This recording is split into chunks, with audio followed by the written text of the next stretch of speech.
Kita lanjutkan kembali berdialog. Saya sapa Bang Saleh Daula. Bang Saleh.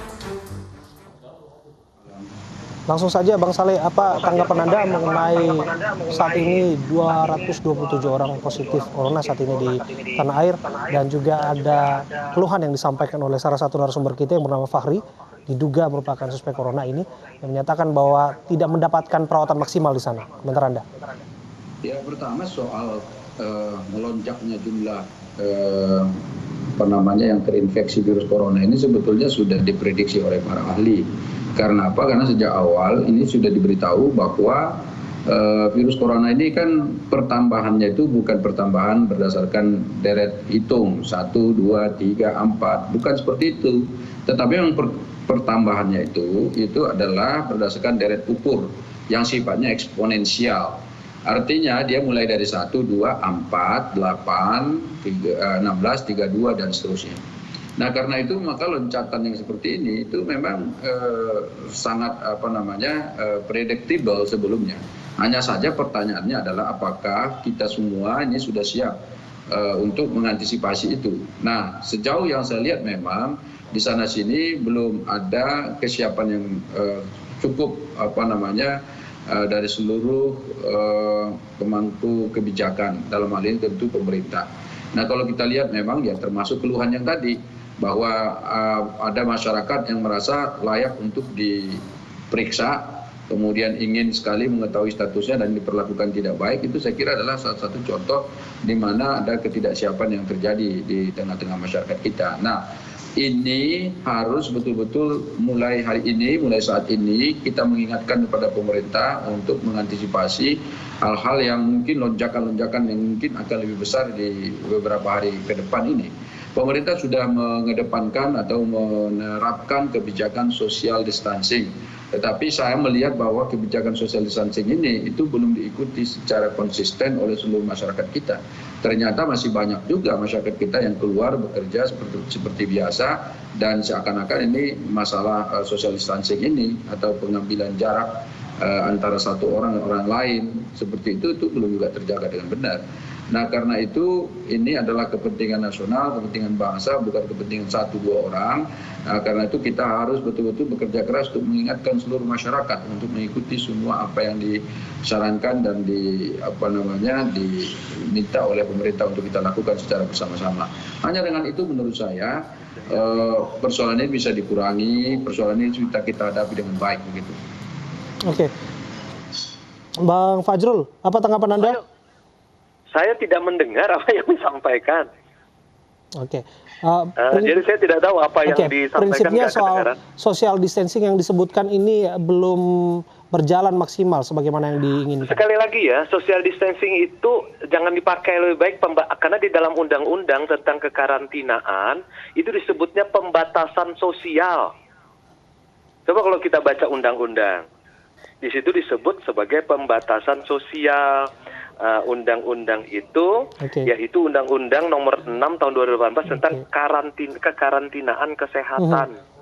Nah, di situ disebutkan pembatasan sosial, misalnya tidak ke sekolah, tidak ke tempat-tempat publik dan segala macam. Jadi pemerintah itu sejak 7 Agustus 2018 sudah menyiapkan cara-cara menghadapinya. Urutannya itu sederhana. Karantina rumah, yaitu yang sekarang banyak orang diminta supaya tinggal di rumah, karantina rumah sakit, kemudian juga karantina wilayah. Nah, itu yang disebut dengan lockdown itu. Dan selain itu namanya pembatasan sosial. Itu sekarang sudah mati-matian dihimbaukan kepada seluruh rakyat karena berdasarkan Undang-Undang Nomor 8. Begitu. Tanggapan Anda, Bang Saleh? Ya, yang menyebutkan social distancing itu pemerintah, bukan saya. Itu kan istilah yang dilakukan pemerintah. Saya juga paham bahwa Undang-Undang Nomor 6 Tahun 2018 itu memang menyebut namanya itu pembatasan sosial berskala besar. Itu di dalam undang-undangnya. Kemudian tadi itu nggak konsisten sebetulnya Bang Fajrul ini. Pertama dia mengkritik penggunaan social distancing, tapi begitu dia menyebut bahwa ada tadi karantina kawasan atau karantina wilayah, lalu dia menyebut ini yang disebut lockdown. Nah, bolak-balik lagi menggunakan istilah asing ini. Kan lebih bagus saja sudah karantina wilayah di mana orang satu wilayah tertentu. Nah, itu tadi digunakan. Nah, itu kan ini yang saya katakan konsistensi penggunaan istilah pun ini sebetulnya masih bermasalah di pemerintah. Anda udah baca bukan undang-undang nomor itu? Anda sudah saya baca punya. belum? Ini di depan saya ada ini. Ada, Makanya saya punya, dibaca tentu saya dulu. baca. Saya sudah Dibaca baca. dulu Undang-Undang Nomor 6 Tahun 2018. Saya karena Anda sudah anggota baca. DPR. Di Tidak sana ada istilah dibaca lockdown tentang di situ. di situ Tidak namanya ada istilah karantina lockdown. wilayah. Di sana Ya, namanya saya tahu, karantina saya baca. wilayah.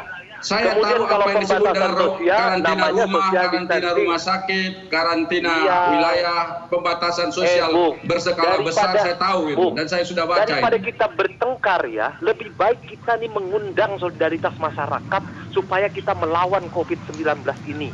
Coba kerahkan semua anggota DPR itu untuk bersama-sama kita menyerukan Saya solidaritas. yakin sekarang ini DPR sudah memikirkan semua itu. Insya Allah kita ini Makanya juga dengan tolong rasional sama-sama. mengerjakan itu. Kalau Jadi kita jangan tidak sampai bersama-sama misalnya mengerjakan juru bicara ini, presiden ini itu pun misalnya seakan-akan membela diri dengan menyalahkan pihak lain. Itu tidak benar juga. Kita Tidak sekarang ada sedang yang menunggu menyalahkan. kepemimpinan di mana presiden dan juga seluruh jajaran kabinetnya bisa memimpin kita semua untuk menghalau bagaimana virus ini bisa keluar dari Indonesia. Januari, Bisa kita Bung. habisi begitu. Bung, sejak Januari Presiden Jokowi itu menjadi panglima perang melawan COVID-19 ini sebelum Iya, Anda tapi muncul di tentu televisi. Jangan sampai misalnya pernyataan-pernyataan seperti ini seakan-akan pemerintah tidak bisa dikritik, dikasih masukan. Ini kan Semua kita ini kita diskusi bisa bukan minta menyalahkan, dikritik. tetapi memberi masukan supaya koordinasinya jelas. Tadi masyarakat juga masih mengeluh. Ini kan fakta konkret di mana Koordinasinya jelas, bahwa masyarakat belum puas dengan undang-undangnya kerja jelas. pemerintah.